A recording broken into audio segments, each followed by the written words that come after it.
In this live stream, I interview personal trainer Ali Greenman, who discusses strength training for runners. And she's kindly developed a strength training program that you can also download if you follow the link in the description below. Let me know what you think about it. Welcome, my name is Mareka, and I'm the physiotherapist at sportsinjuryphysio.com. If this is your first time here and you would like to learn how to stay injury-free, make sure to subscribe and hit the little bell so that you don't miss any of the updates. Good evening, everybody. Welcome to tonight's live. Let me see. Oh, Wesley, you're here. Welcome. So, as you know, I've got Ali Greenman with me today. She's a personal fitness trainer, and she also does personal training via the internet. So, Ali, I'll let you introduce yourself. All right. Hey, guys. My name is Ali. Like I said, I live in the U.S., in Florida specifically, and I've been a trainer for about a year and a half. Previously, about 4 years ago, I started a weight loss journey. I lost about 70 pounds. And the more that I got into health and fitness, the more excited I got about potentially turning it into a career. And then one day I lost my job, went all in, became a trainer. I've gotten several certifications. I've been training in a gym now for about a year and a half, a little bit over. And I've had my online coaching business for a little over a year as well. So I'm just all in with personal training and helping people achieve their weight loss goals and strength building goals. Yeah, and if I look at the comments in your own group that I've joined, then you're getting really good results with them, aren't you? Yes. Okay, so you have been kind enough to create a strength training program for us for runners, but can you maybe tell me a little bit more about why strength training is actually important for runners? Sure. So strength training is important for anybody, but when you run, when you do a lot of cardio, you tend to, or your body burns a lot of, you go through a lot of muscle. So you need to help strengthen it and rebuild it. And that comes from a solid diet as well as strength training. You want to build muscle to preserve it. And that doesn't mean women are going to get big and bulky. It means they're just going to have, nice solid muscles underneath. It's going to make you look leaner, healthier, and overall it's going to give you more strength and power in your running as well as daily activities. Yeah, and it just supports everything, doesn't it? Yep. I sometimes just, especially again with women, I commute to Eastbourne where I work in clinic, and I sometimes walk behind. I'm thinking of a specific woman I walk behind where I just want to just go to the gym because she's got such skinny legs and everything is just moving in all the directions as she's carrying heavy bags, and you can just see how her joints are taking strain. But yes, she's not a runner. I digress. So, what exercises, how did you come up with the program? Because it's a really quite robust program with loads of different parts that you've put in there. How did you decide on the exercises? I wanted to do a 3-day split, 3-day workout routine, and then I added an extra day more strictly cardio. But the way that I built them, there's 2 days that are circuit style. Mm-hmm. So that means there's 3 exercises, and you're going to go through those a few times and then move on to your next circuit. So within those specific circuits, there are 2 strength exercises and then a cardio exercise. So the way you do it, you move from exercise to exercise, very little rest during the actual circuit. Mm-hmm. So that way you get that little burst of cardio, your heart rate stays up, and you're going through it. So the strength exercises are split up. One day is more of like an upper body push day. So that would be like your chest muscles, your triceps, your shoulders, mixed with lower body pull. So think about Okay, like so I know a lot of the runners are going, why are you strengthening my arms? I'm running on my legs. right. Well, we have legs in there, but you want an overall. It's actually more of a total body. Well, it is a total Yeah. body program, but you shouldn't focus specifically on one muscle group. Mm-hmm. You want to make sure that you keep everything balanced, and you don't want to end up with like more dominant muscle groups than others. Of course, naturally there will be some dominance in bigger muscle groups, but you want to just make sure they're all in tip-top shape. Yeah, So yeah. like, when you run, and you do use your upper body when you run, without, that power and that mobility, you're really not going to improve your running much.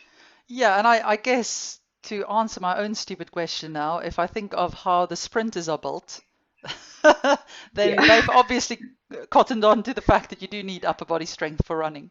right. Sprinting is a whole nother, another beast there, but yeah, it's true. I mean, you just want to make sure that you're working your total body. And if you want to focus more on, if you have specific goals, like you see all the guys in there doing bicep curls, on end, because they just want those big biceps. But if you're looking for a total package, you want to make Mhm. sure that you're working every muscle group equally. So I paired upper body push with lower Mhm. body pull. So that's more like your butt, your hamstrings, um, so the backside. Yeah, yeah, yeah. So that way your body kind of works opposite of each other. So like think about when you run or walk, when you step with your right foot, your left arm is going. Yep. So your body works on diagonals and then same with front to back. So upper push, lower pull, it's again on that diagonal.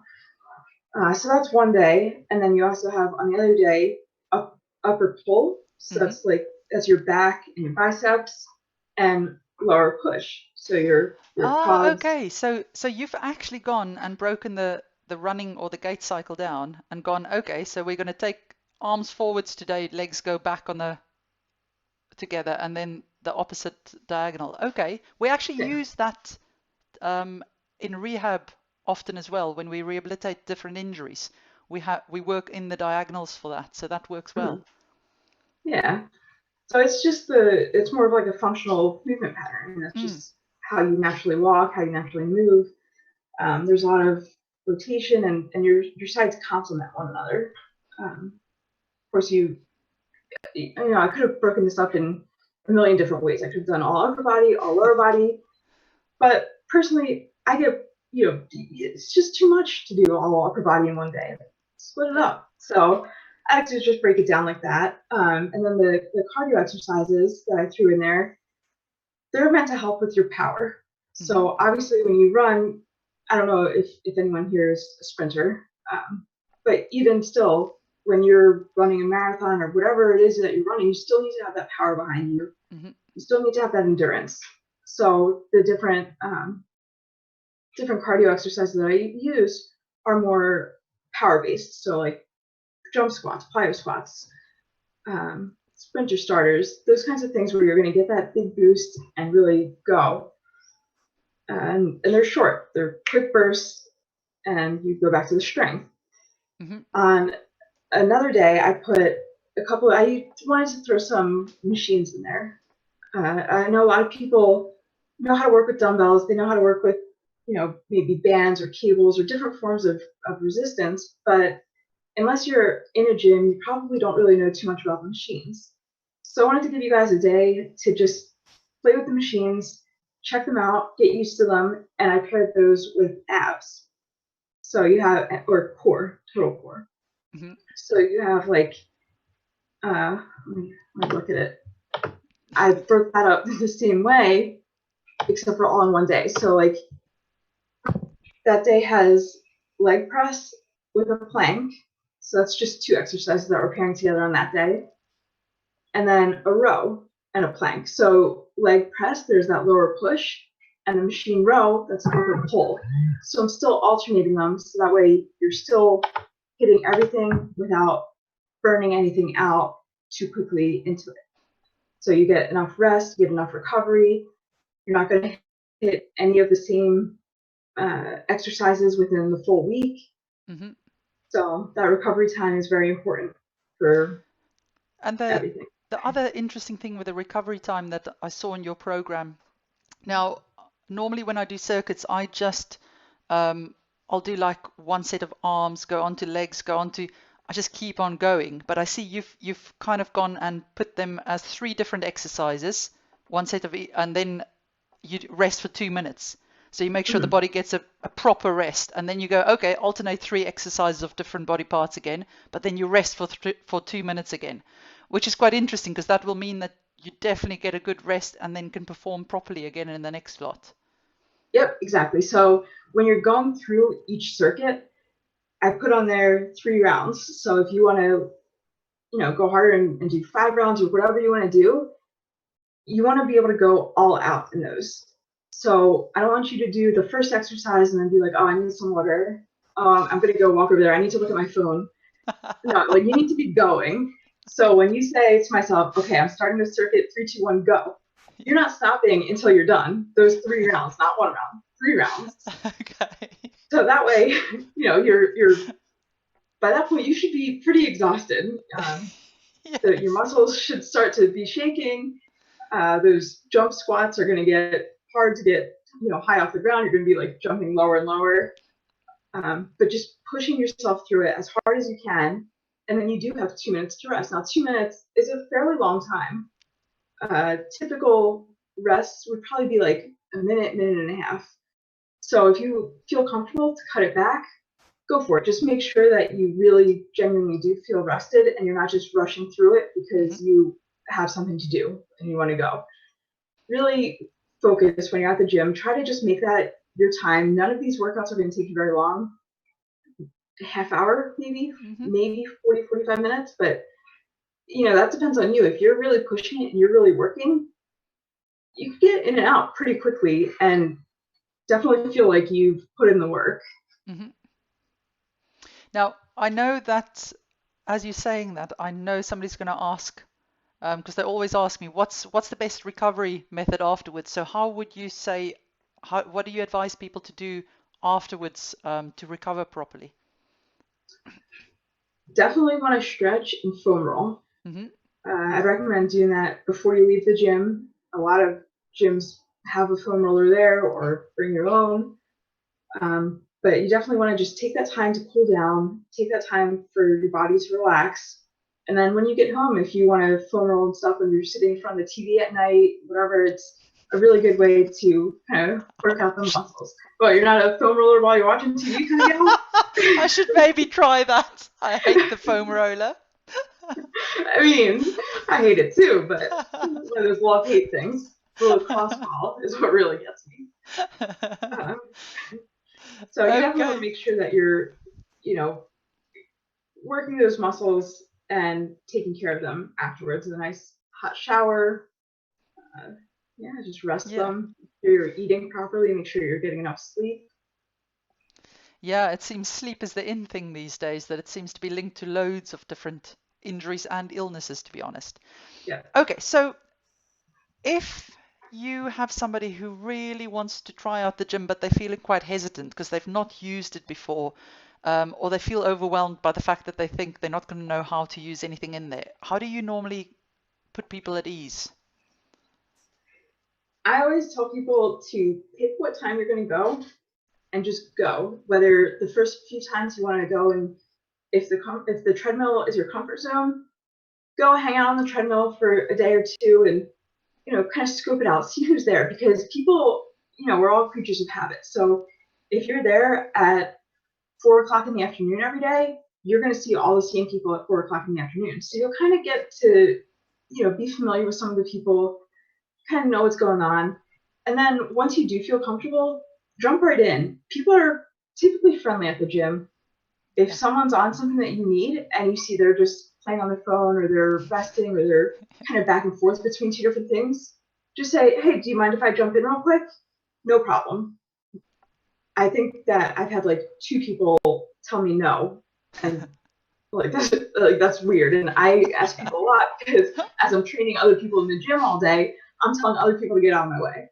Okay. So for but Ali, you've got muscles to go with the voice. But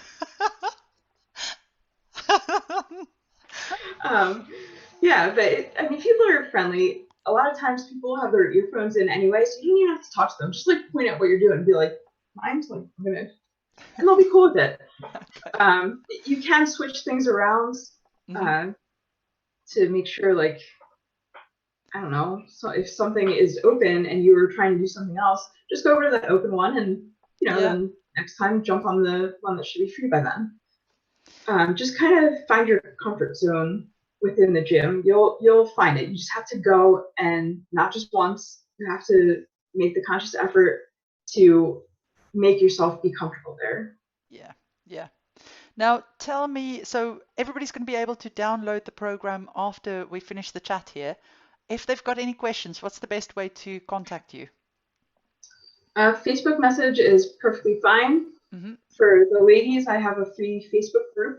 If we could put a link to that later on. Yeah. Sorry, gentlemen, my group is ladies only, but that doesn't mean I can't help you. Either shoot me a Facebook message or send me an email at allie@finalstrawfitness.com. Now I have finally remembered that oops. Uh-oh. Okay, there we go. We've got sound again. I've finally remembered that I'm meant to be scrolling down for questions. Sorry, guys. I'm terrible. So, Wesley, I do not know what you're talking about, Stalker. Oh, because I knew you had logged in. Um, Wesley liked your pushing and pulling and rest. Um, she says, if form is lost before the end of the circuits, is an earlier rest period permitted? Yep, that's actually a really great question. Yeah. So when you're using these weights, you want to select a weight that you can get close to the prescribed amount of reps. So if I wrote 12 reps on there, pick something that starts getting a little bit challenging around 9, 10. Now you're going to go through that circuit once, it's going to be great. You're going to go through it twice. All right, by the third time you might be pretty tired. So feel free to lower down your weight, or you can cut out a few reps. Form always comes first. So even if you have to go to no weight, say it's squats holding a weight, drop the weight and just do body weight squats. If that's still not, if you still feel like you can't hold proper form, then yes, absolutely. Cut it early. Don't push through it.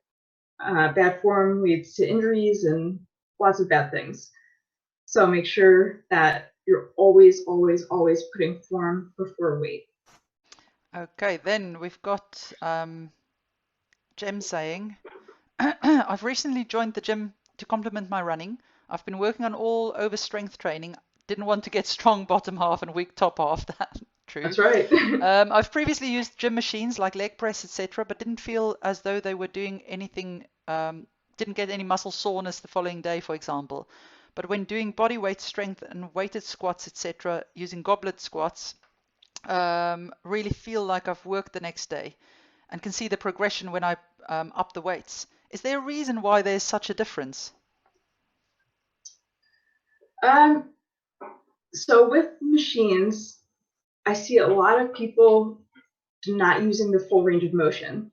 So that means that if you're doing a squat and you know that you're going to sit down as low as you can, you're going to sit down as low as you can. If you're on the leg press and you're bringing your legs towards you, you might be stopping early and then pushing back out. So you want to make sure that you're going as close in as you can, maintaining proper form. You don't want your low back to be, or your butt to be lifting up, your pelvis to be rolling back. But so you want to bring it in as far as you can and pushing out almost all the way. We don't want to lock out our knees on the leg press. But just go with the full range of motion. And also keep in mind, you don't have to be sore to have a good workout. A lot of people think that if they're not sore, there's a waste of a workout, they didn't get anything out of it. But I promise you, if you're still moving as much weight as you can, your muscles are still going to respond to that, and it just might not be the same feeling afterwards, but they're still getting that benefit. I think you've hit on something there with saying if you're moving as much weight as you can, because the thing with the leg press is if you whack 60 kilos on there, it means you're pressing 60 kilos. But if you're squatting with 60 kilos, that's your body weight as well as the 60 kilos. That's true too. So it's actually maybe heavier. So it may even be that you're then not actually using the same weight with it. Yep. That's definitely okay, true. so we previously had a few questions come through as well. The first one I'll throw in there is doing squats to increase quad strength. Should my knees make a crunching noise? Now, I think that may be one for me to answer. The good news is that the research out there has shown that if you're getting a popping or a scrunchy noise or funny noise or something in your knee and it's a pain-free noise, then it's usually not a problem. It doesn't mean there's any problem with it. It may, however, mean just check if you're not trying to do things with too heavy weights. If it's just body weight, then it's likely what it is. But if you've upped your weight recently and you're squeaking, then see if you cut the weight down, if you get better control with that. Ali, what do you think about that?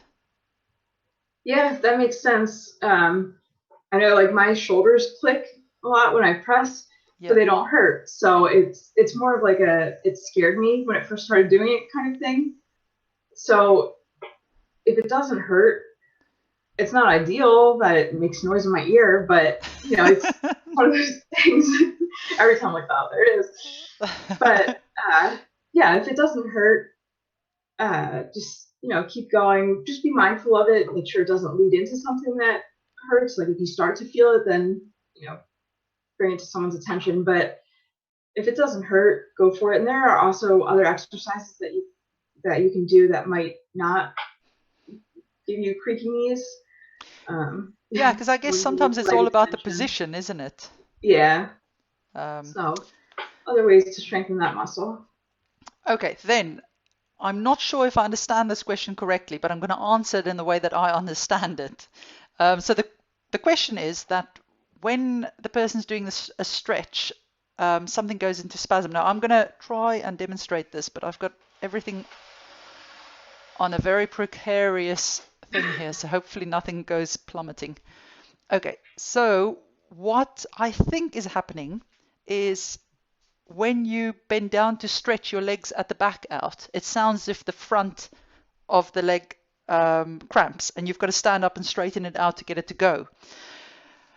The only explanation that I can think of for that is that when you've worked a muscle really hard, it can sometimes become hypersensitive and easy to cramp up. So our muscle fibers contract through, got to go think back long.